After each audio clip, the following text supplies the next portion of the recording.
Hola, en el video de hoy vamos a escuchar una entrevista a un estudiante de medicina aquí en Colombia y él nos va a contar todo sobre el programa de medicina, los trabajos, las oportunidades de los médicos aquí en Colombia.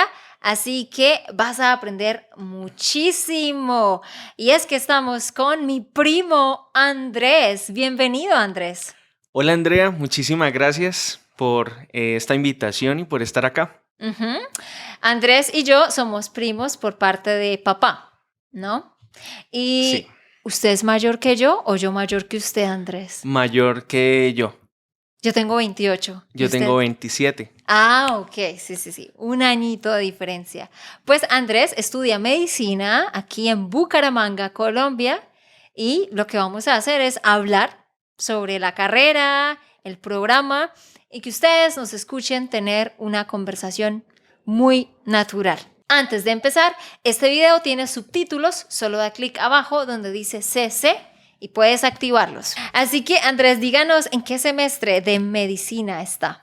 Bueno, actualmente estoy cursando el 7º semestre de medicina. Son 10 semestres en los cuales tenemos un componente teórico, práctico, pero el último año para completar 12 semestres es un año de internado en el cual estamos durante 12 meses dentro del hospital, rotando por diferentes servicios para afianzar todos los conocimientos que tuvimos en los 10 semestres anteriores. O sea, la carrera, el programa de medicina son 6 años.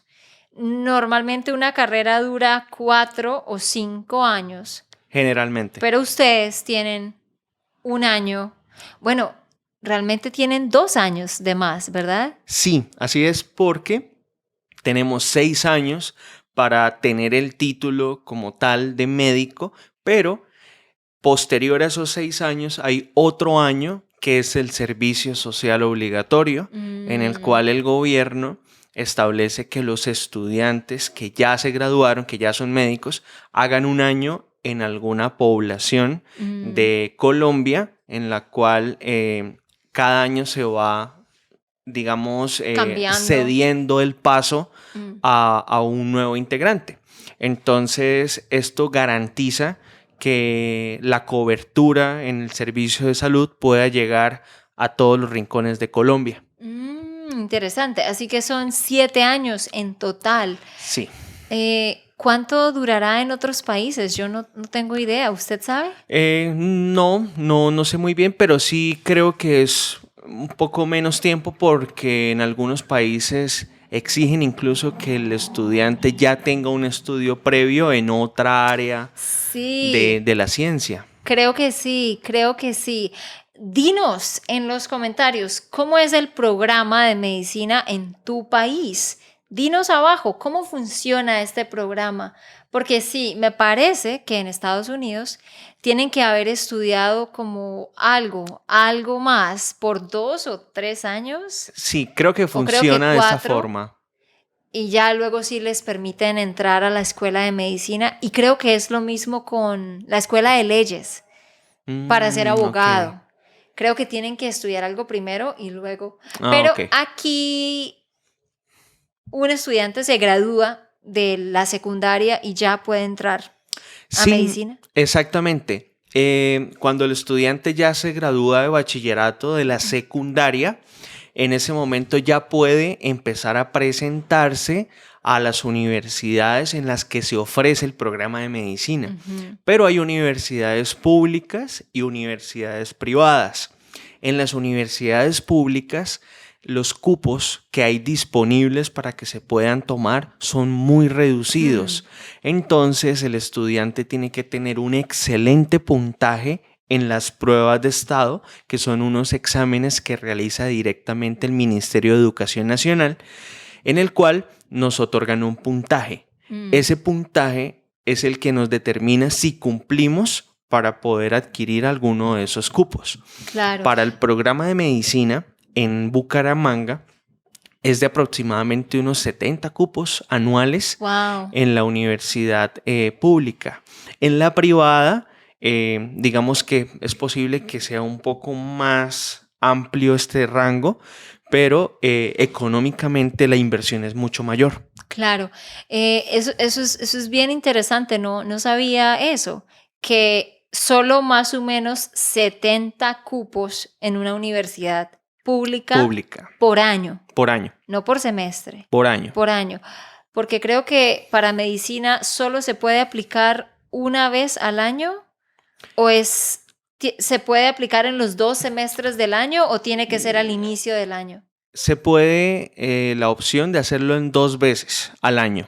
Ah, ok. Exactamente. Pero en total 70 cupos. Sí, probablemente el número pueda variar, pero es una aproximación. Ujú. Y en cambio, en las otras carreras hay muchísimos más cupos. ¿Y por qué hay tan poquitos cupos en las universidades para los estudiantes que quieren ser médicos? ¿Por qué?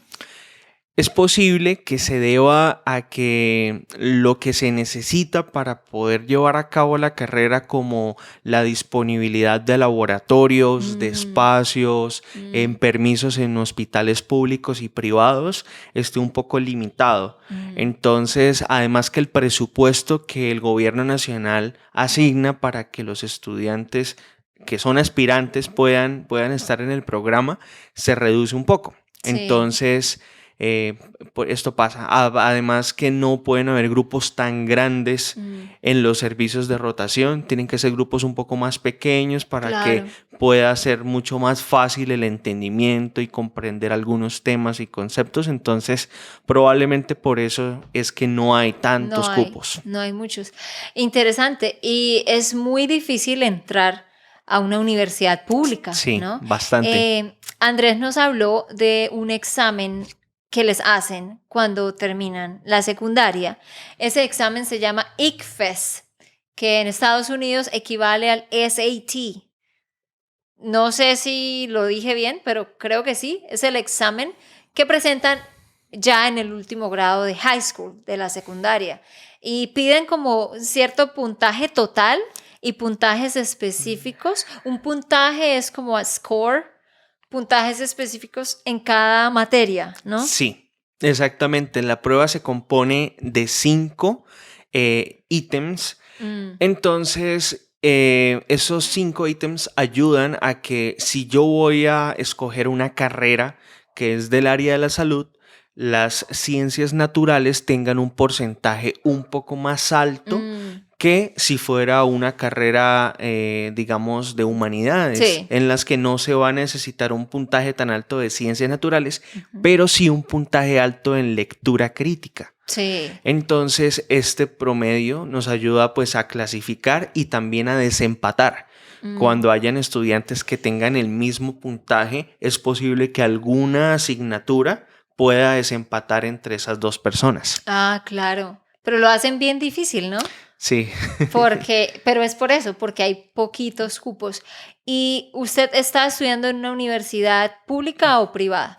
Yo estudio en una universidad privada en la cual los costos de matrícula son un poco más elevados debido a que estas instituciones no están financiadas por el gobierno, sino son instituciones privadas que se sostienen con sus propios ingresos. Andrés estudia en una universidad que se llama UNAP, aquí en Bucaramanga. ¿Esa universidad está en alguna otra ciudad del país? Sí, la Universidad Autónoma de Bucaramanga tiene su sede principal pues aquí en Bucaramanga, pero hace algunos años ya abrió una sede en Bogotá, en la capital de Colombia. Sí, que se dedica un poco más a carreras administrativas y posgrados. ¿Cuántas universidades hay aquí en Bucaramanga, Colombia, que ofrezcan esta carrera de medicina?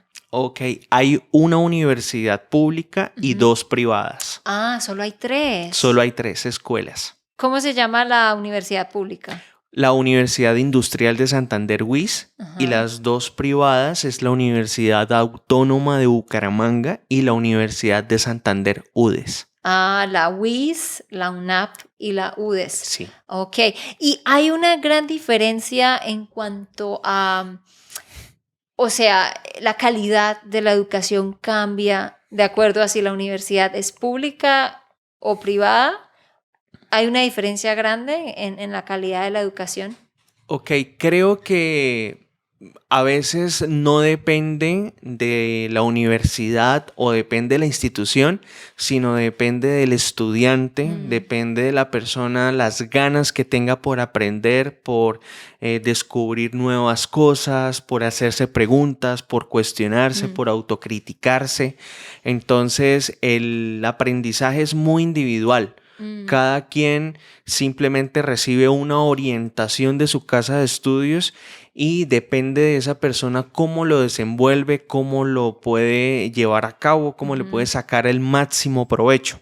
Entonces, definitivamente, ni aquí en Bucaramanga, ni en Colombia, ni en el mundo, se puede determinar Sí. al estudiante por la institución en la que estudia. Es el estudiante como Sí. tal quien determina qué tan alto. Totalmente. Claro que hay muchas universidades que investigan más, que tienen grupos de investigación que pueden invertir mucho más tiempo en algunos temas y eso los pueda caracterizar sobre otras instituciones y eso es claro.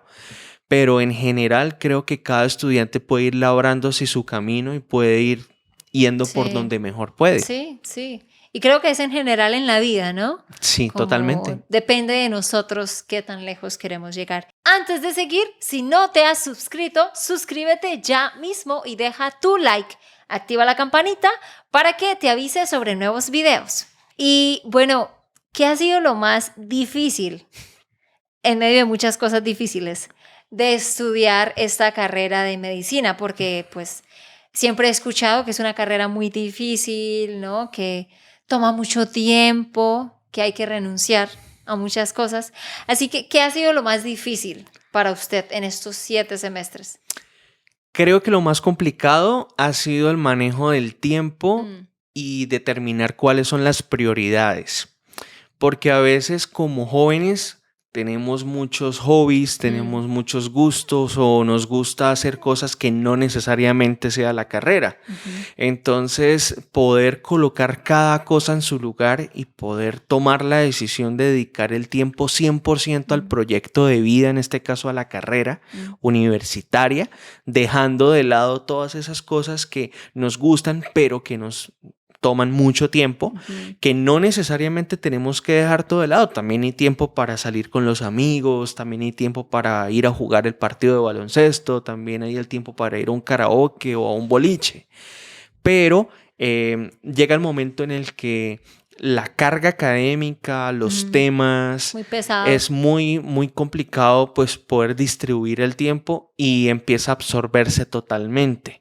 Entonces, y mientras vamos avanzando, también avanza la responsabilidad y se hace mucho más complicado poder tomar esos lujitos. Y bueno, ¿y cuáles son tal vez, pensemos en 3 cosas que usted ha tenido que sacrificar por la carrera, en el sentido de hobbies, actividades que usted normalmente hacía que ya no está pudiendo hacer porque la carrera le exige ese tiempo? Ok.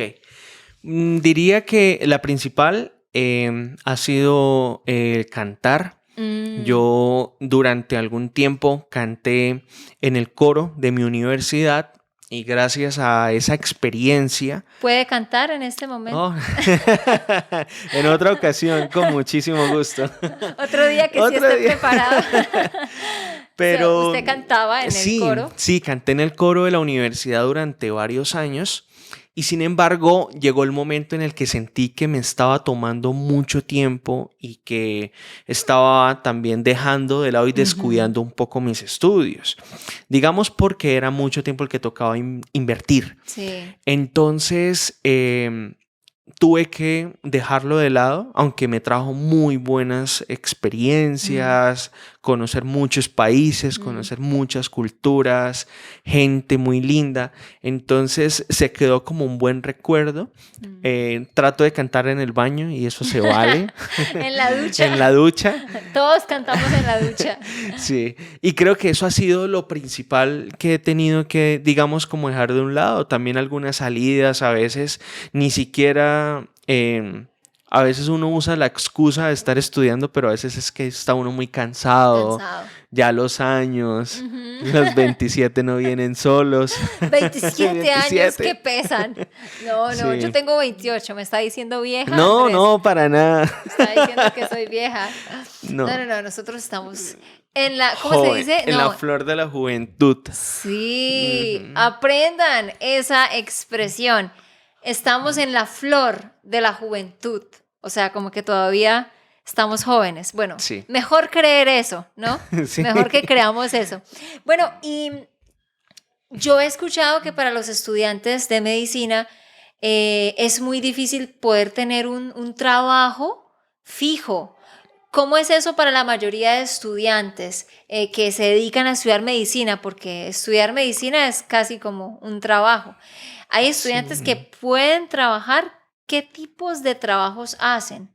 ¿O la mayoría se dedica por completo a estudiar? Ok.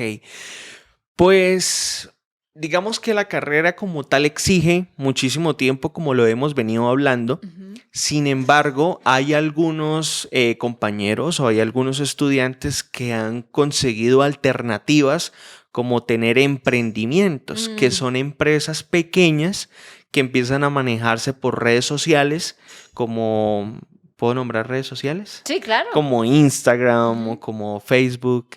Entonces, en estas redes colocan sus productos, los Ujú. promocionan y es un ingreso que de alguna forma puede ayudar al estudiante también a sus gastos. Ujú. Pero ya tener un trabajo de tiempo parcial de 4 horas o de tiempo de 8 horas, que es un tiempo completo al día, es imposible. Imposible. No se Ujú. puede porque en el programa las horas de clase están incluso desde las 6 de la mañana. Ah, wow. Entonces, a veces se puede alargar hasta el mediodía, 2 de la tarde, y luego en la tarde hay otras clases, Ujú. y es posible que te puedan asignar un turno de urgencias Mm. o los fines de semana. Entonces, no se puede definitivamente tener un trabajo. No hay un horario No. fijo. Eh, Pareciera que sí lo hay, pero no. Durante el semestre, cada semestre sí, porque cambia cada semestre, pero cuando ya están haciendo turnos y cosas Sí, así, es como no se sabe con un mes de anterioridad, no pueden como totalmente. planear muchas cosas. Es interesante, pero qué bonito que ustedes, los que estudian medicina, estén dispuestos a pasar y por todo eso sacrificar tanto Sí, para a la final servirnos a todos los demás y llevar como la batuta, decimos nosotros, ¿no? Como poner el pecho. sí. En mi caso, Andrés, yo jamás estudiaría medicina. Así me pueden pagar millones de dólares. Y no la estudiaría, ¿por qué? Porque no soy, o sea, no soy tan valiente, quizás sea la forma de describirlo, Ok. como que me da miedo la sangre, soy muy nerviosa, o sea, para ser médico tiene uno que ser muy, o sea, tiene que tener un muy buen carácter y no ser nervioso y Mm, como es estar responsable de la vida de una persona, entonces como que para mí pensar eso me da mucho miedo. Y yo tengo mucho respeto por las personas que estudian medicina, ¿no? claro. Por ejemplo, ahorita en el COVID, ¿cómo fue Sí. ese proceso? Digamos, para usted, estaba haciendo prácticas, turnos, digamos, toda la gente que tuvo que hacer doble Mm, turno, que tuvo que pasar días enteros. Cuéntanos un poquito sobre eso aquí en Colombia. ¿Cómo fue cuando estuvo ese pico en el 2020, ¿no? Ujú, 2021. ujú, Pues para ese entonces estaba cursando tercer y cuarto semestre mm, de la ujú, carrera.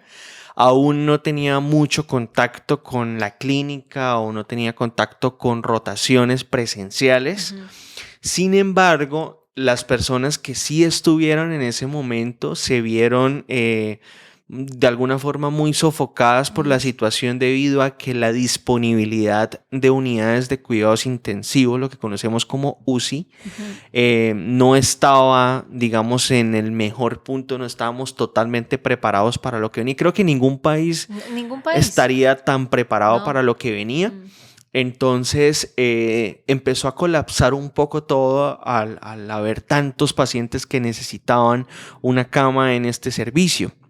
Sin embargo, de alguna forma se pudo sopesar. Sí. La gente al principio y la población fue muy juiciosa usando el tapabocas, estando en su casa, y esto de alguna forma pudo controlar esas cifras. Claro. En este momento, pues gracias a Dios tenemos unos 200 casos al día, 150 casos, una cifra muy disminuida, muy baja. ¿Aquí en Colombia o en la ciudad En Bucaramanga? Colombia. En En Colombia. Colombia, Estamos exactamente. teniendo de 150 a 150 200 casos al día. al día. Este episodio lo estamos grabando en mayo del 2022. Lo vamos a publicar más tarde este año.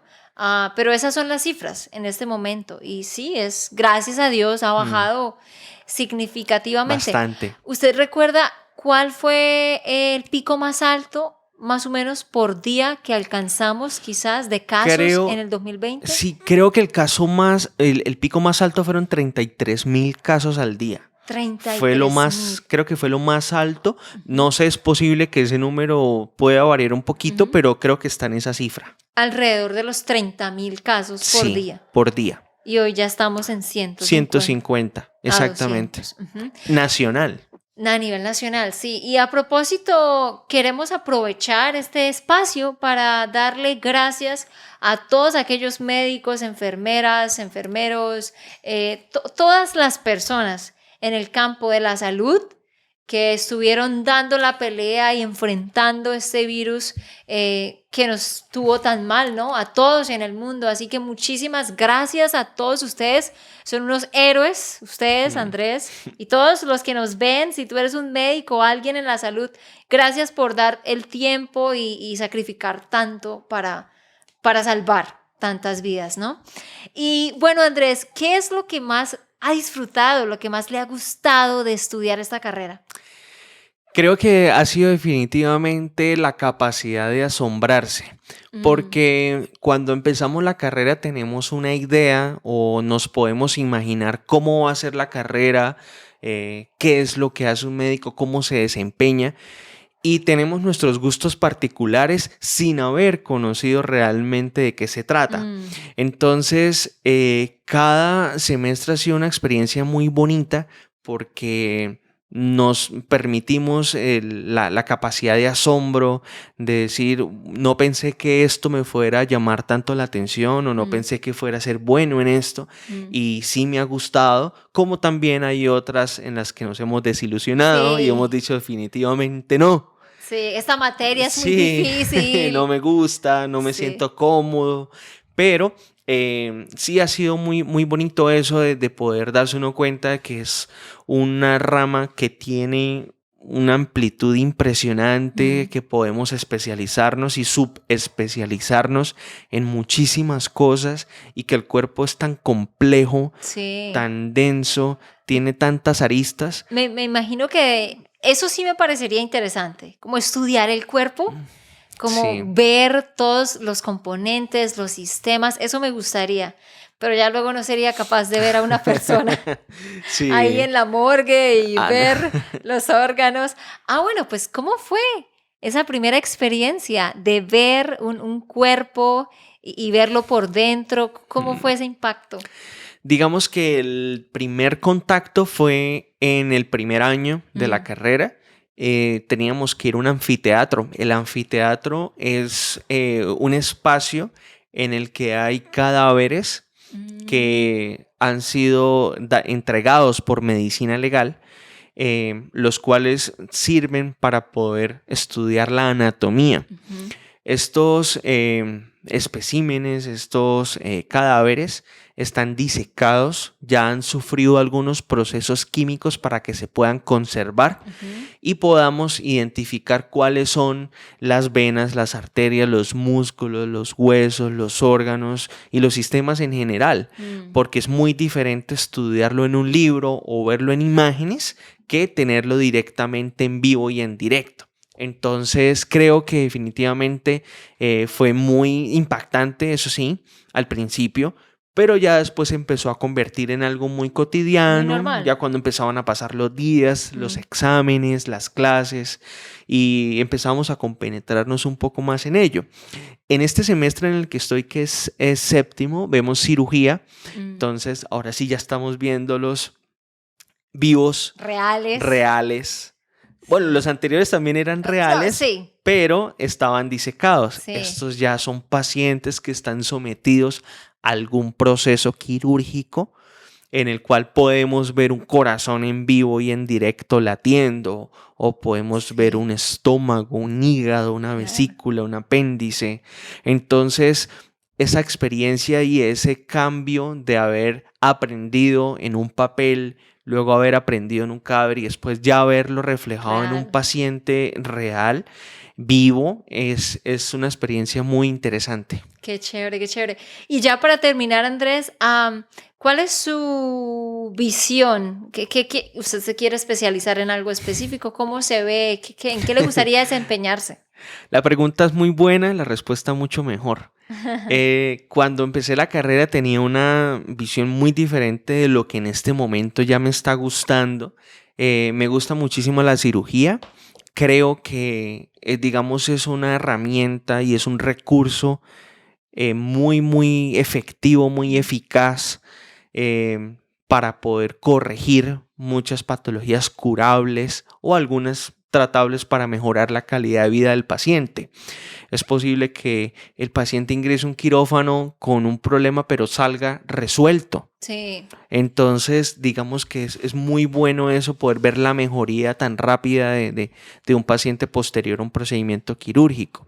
Entonces, definitivamente la cirugía ha sido algo que me ha cautivado desde el primer momento y desde que empecé este semestre, que consta de 20 semanas. En este momento estoy en la semana número 16 terminándola, y desde la semana 1 en adelante fue muy...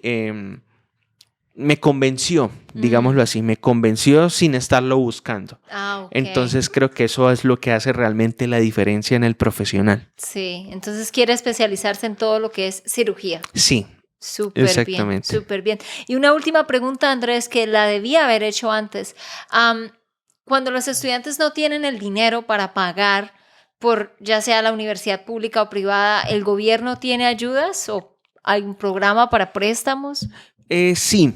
Digamos que esas alternativas para los estudiantes que no tengan los recursos para poder pagar una universidad privada, si él o ella fueron muy buenos en el bachillerato, es posible que puedan acceder a algún programa del gobierno en el cual ellos paguen el 100% de la matrícula del estudiante si saca un puntaje superior a un estándar en la prueba del ICFES.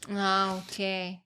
Incluso nosotros tenemos un primo que tiene este beneficio y está estudiando en una universidad privada y el gobierno está pagando totalmente su carrera. Entonces, esa es una alternativa. La otra es, hay entidades del Estado financieras que prestan hasta el 100% de lo que vale la matrícula y este dinero se paga cuando el estudiante termina de estudiar la carrera. Igual que en Estados Unidos. Y empieza a pagarla en cuotas. Y estas cuotas se van a dividir en el doble de tiempo que el estudiante estuvo estudiando. Si la carrera fueron 6 años, el estudiante tiene 12 años para poder pagar por cuotas lo que el Estado le financió. Ok, interesante. Creo que eso sí es el sistema ha de ser muy similar en cuanto a eso para todas las carreras en todos los países, me imagino. Exactamente. Sí es bueno que den los préstamos porque pueden estudiar. El problema a veces son los intereses, ¿no? Que los estudiantes terminan y tienen que trabajar para pagarlos. Pero bueno, esa es otra conversación para otro día. Muchísimas gracias, Andrés, por todo lo que nos contó. Perfecto, Andrea. No, muchísimas gracias por haberme invitado. Es un verdadero placer poder compartir con ustedes y que nos escuchen. Claro que sí. Y a ustedes les digo, ¿qué les pareció la entrevista con Andrés? ¿Él fue difícil de entender? ¿Fue fácil? ¿Qué aprendiste? ¿Qué fue algo curioso para ti? Deja tu comentario diciendo qué fue algo interesante que aprendiste de Andrés y si él habla claro o no. Si le tengo que dar clases de español, de Espero que sí. pronunciación. Y un dato curioso, Andrés mencionó algo de clase a las 6 de la mañana, es que aquí en las universidades y en los colegios se inicia clase a las 6 de la mañana. Hay 2 jornadas para los colegios. En la mañana puedes estudiar de 6 de la mañana a 12 o de 12:30 a 6:30 de la tarde. Hay 2 jornadas en los colegios y esto empieza desde el primer grado. Así que hay niños de 7 años o 6 años que se levantan a las 5 de la mañana a bañarse con agua fría y a desayunar y luego van al colegio porque empiezan clase a las 6 de la mañana. Y en las universidades hay, por ejemplo, una clase que es jueves y lunes de 6 a 8 y luego otra clase que es de 2 a 4 y otra clase que es de 7 a 9 de la noche. En la universidad los horarios son diferentes, pero hay muchas clases que comienzan a las 6. Entonces, un dato curioso que les dejo, también díganme cómo es eso de los horarios en tu país. Dime en el comentario. Y recuerda que puedes descargar la transcripción de este episodio y también está en podcast. Ve a espanolistos.com. Puedes descargar la transcripción y también puedes escucharlo en tu podcast app. Solo escribe Espanolistos. Bueno, queridos, eso es todo por hoy. Nos vemos. Chao.